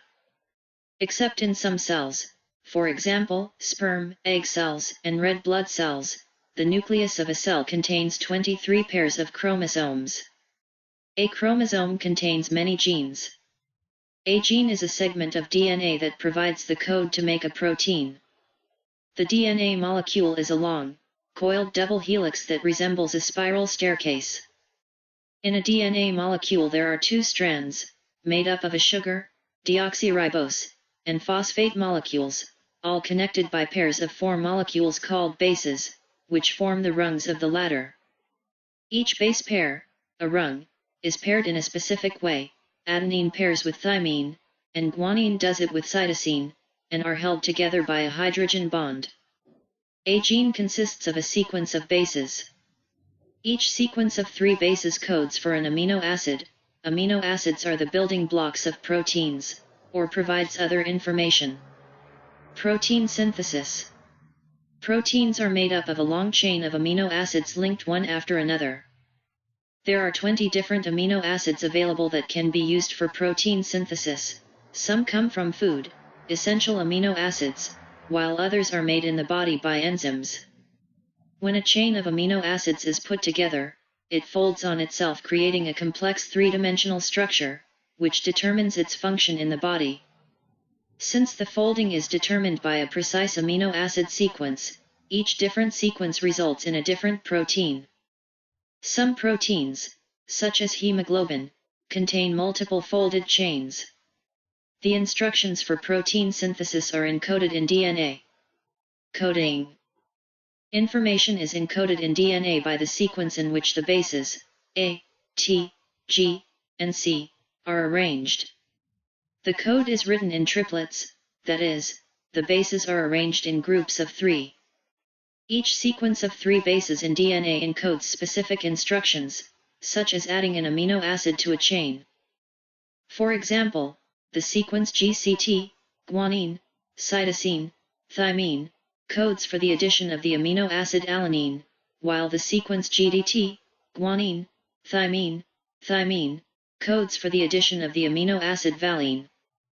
Thus, the sequence of amino acids in a protein is determined by the order of the base triplets of the gene encoding that protein in the DNA molecule. The process by which information from the genetic code is converted into a protein includes transcription and translation. Transcription and translation. Transcription is the process through which information encoded in DNA is transferred, transcribed, to ribonucleic acid, RNA. RNA is a long chain of bases, like a strand of DNA, with the difference that the base uracil, U, replaces the base thymine, T.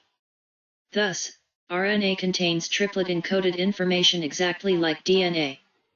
When transcription begins, part of the DNA double helix opens up and unwinds. One of the unwound DNA strands acts as a template from which a complementary RNA strand will form. The complementary strand of RNA is called messenger RNA, mRNA. The mRNA separates from the DNA, leaves the nucleus, and travels to the cell's cytoplasm, the part of the cell outside the nucleus, see figure. Here the mRNA attaches to a ribosome, which is a tiny structure inside the cell where protein synthesis occurs. Translation occurs in this structure, the process that consists of interpreting the mRNA code, which comes from the DNA code, and determining the type and order of amino acids to link.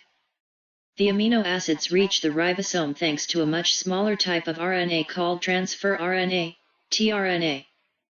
Each tRNA molecule carries and incorporates an amino acid into the forming protein chain, which folds into a complex three-dimensional structure under the influence of nearby molecules, called chaperone proteins.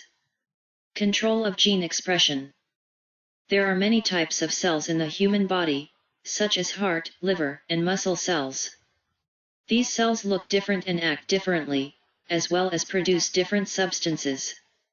However, each, and as such spring of a single fertilized egg, and as such contains essentially the same DNA. Cells can look and function differently because different genes are expressed in different cells, and at different times.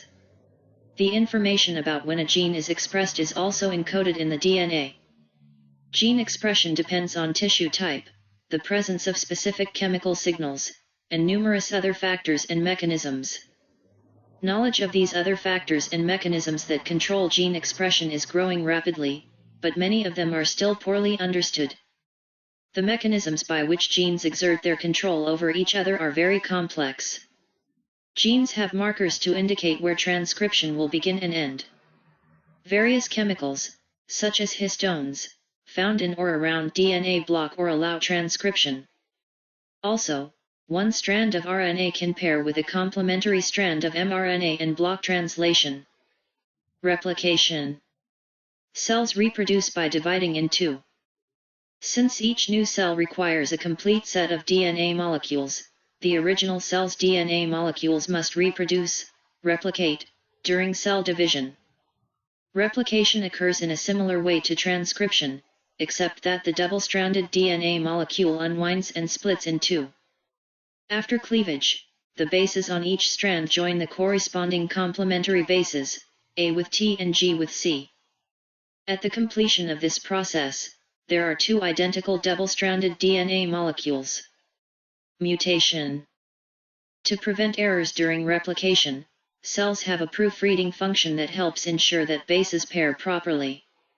There are also chemical mechanisms to repair DNA that is not copied correctly. However, some error may occur due to the billions of base pairs involved and the complexity of the protein synthesis process. The causes of the errors may be diverse, including exposure to radiation, drugs, or viruses, or they may not have an obvious reason. Minor variations in DNA are common and occur in most people. Most of these variations do not affect successive copies of a gene. The errors that are reproduced in successive copies of the gene are known as mutations. Inherited mutations are those that can be passed on to offspring. Mutations can only be inherited when they affect reproductive cells, sperm or egg. Mutations that do not affect reproductive cells only affect the mutated cell and its daughter cells, for example, becoming a cancer, but are not hereditarily passed on to offspring. Mutations can be unique to an individual or to a family, and most of them are very rare. Mutations that become so common that they affect more than 1% of a population are called polymorphisms, for example, human blood groups A, B, AB, and O. Most polymorphisms have little or no effect on the phenotype, the actual structure and function of a given person's body. Mutations can affect small or large segments of DNA. Depending on its size and location, the mutation may have no apparent effect, can alter the amino acid sequence in a protein, or it can reduce the amount of protein produced. If the protein has a different amino acid sequence than the original, it may work differently or not at all. The lack or dysfunction of a protein is often harmful or fatal. For example, in phenylketonuria, a mutation results in the deficiency or absence of the enzyme phenylalanine hydroxylase. This deficiency is responsible for the amino acid phenylalanine, which is obtained from food, accumulating in the body, eventually causing severe intellectual disability. Rarely, a mutation introduces a change that is advantageous. For example, in the case of the gene for sickle cell anemia, sickle cell disease, when a person inherits 2 copies of the abnormal gene, they develop sickle cell disease. However, when a person inherits a single copy of the sickle cell anemia gene, called a carrier gene, they develop some protection against malaria, a blood infection. Although protection against malaria can help a person who carries the gene survive, sickle cell disorder, in a person who has 2 copies of the gene, causes symptoms and complications that can shorten hope of life.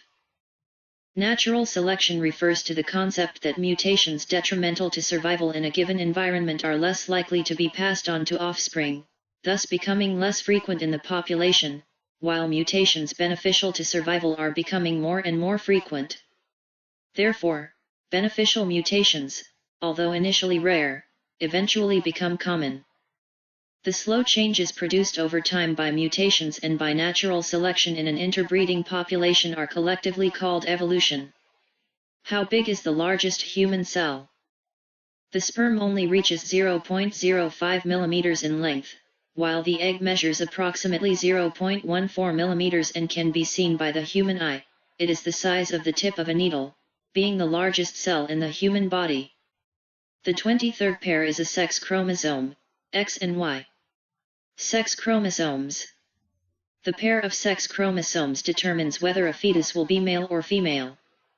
Males have 1 X chromosome and 1 Y chromosome. The male's X chromosome comes from the mother and the Y chromosome comes from the father. Females have 2 X chromosomes, 1 from the mother and 1 from the father. In some respects, the sex chromosomes function differently from the somatic chromosomes. The smaller Y chromosome contains the genes that determine male sex, as well as a few other genes. The X chromosome includes many more genes than the Y chromosome. Many of the genes on the X chromosome have functions other than sex determination and have no counterpart on the Y chromosome. In males, because there is no second X chromosome, the specific genes on the X chromosome are unpaired and virtually all are expressed. Genes on the X chromosome are called sex-linked genes or X-linked genes. A genetic disorder is a harmful trait caused by an abnormal gene. The abnormal gene can be inherited or arise spontaneously as a result of a new mutation. Genetic abnormalities are quite common. Each human being carries an average of 100 to 400 abnormal genes, different in different people. However, in most cases, the corresponding gene, on the other chromosome pair, is normal and avoids the deleterious effects of the abnormal gene. In the general population, the chance that a person will have both abnormal copies of the same gene, and thus have a disorder, is very small. However, in children who are descendants of close blood relatives, the chances are higher. CRISPR-Cas9. CRISPR-Cas9 stands for Clustered Regularly Interspaced Short Palindromic Repeats CRISPR-Associated Protein 9. CRISPR-Cas9 is a gene editing tool that makes a precise cut in a DNA strand, then the normal DNA repair process takes over to incorporate the newly inserted gene into the DNA. This technique is still in the experimental stages, but has been practiced on several human embryos as an attempt to repair a genetic defect. But why do we talk about dominant alleles and recessive alleles?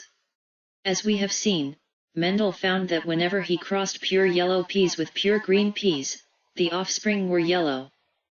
You have probably wondered why no green peas grew from this cross, that is, why that character was not displayed. Well, this is explained precisely by the existence of dominant alleles and recessive alleles. Dominant allele.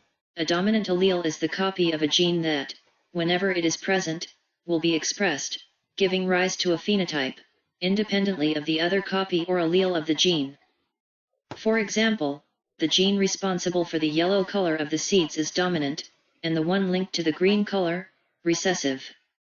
If the seed color gene has one copy for each color, the plant will always have yellow seeds, since it is a dominant allele. Recessive allele.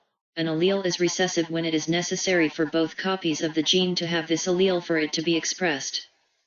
Continuing with the previous example, for a plant to have green seeds, it is necessary that it has both copies of the gene for green color, since this is a recessive allele. Big Boss's DNA and $1 billion. That money will be used to heal the genome soldiers as well. I also included the fox dye vaccine in our demands. Fox dye killed octopus and the president of Arms Tech with a heart attack. That is, if it is true that it affects older people first. Mantis apparently didn't get infected because he was wearing a mask. Wolf didn't get infected either. Or he didn't have a heart attack. Apparently because of those tranquilizers he always takes. Something to do with the level of adrenaline in the blood? Or maybe because this fox dye was still experimental. At the same time, premature aging. Remember something, Snake, when there are many coincidences, there are no coincidences. The weapon to surpass Metal Gear. What the hell? WTF? FFFFF. Flu. JPF number R and Hafnal virus. Statement. Everything contained in this mini-summary is a work of fiction and has nothing to do with reality. Any resemblance to reality is pure coincidence. The information contained in this mini-summary is taken from my imagination and from the masterpieces produced by. Copyright of the book The Selfish Gene, written by Richard Dawkins. Editorial Salvat Science. Year 1976. Copyright of the video game Metal Gear Solid. Konami Digital Entertainment Co. Year 1997. Lijo DD. Special thanks to A.J. Sullivan, who revised the traduction to the English version.